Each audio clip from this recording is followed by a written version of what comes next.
all day long, no shit on the hood. I got you. Cliff, come here. Come on.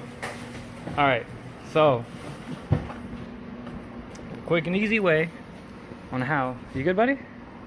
You okay? On how to get wheel bearing off, right here. All right, so you see I have, the only thing I took off on the car here was just the brake caliper.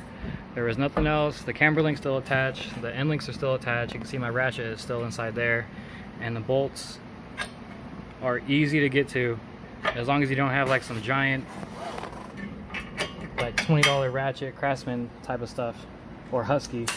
But thin wall, pretty much a regular snap-on extension in the socket, you can get to the bolt. And if you look behind here, the bolts are still in there. I mean, I'm pretty sure I could take them out. They hit the axle a little bit, but you can see here that as long as you get the threaded back out all the way, and I did it for all four, the wheel bearing itself can just pop right out.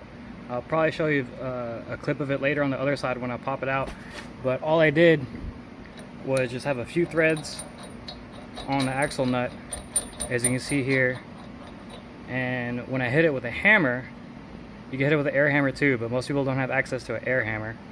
But you can see it's pretty much a little flush with the axle nut. You can get you one of these and hit it, that way it slides out of the wheel bearing housing, and then this guy just pops right off. And where's the new one at? Pop the new one on, put the 4 bolts back in, put your brake caliper back on, put your rotor back on, and then that's it. Call it a day. You don't got to spend 6-7 hours trying to take everything apart and taking the whole knuckle off. And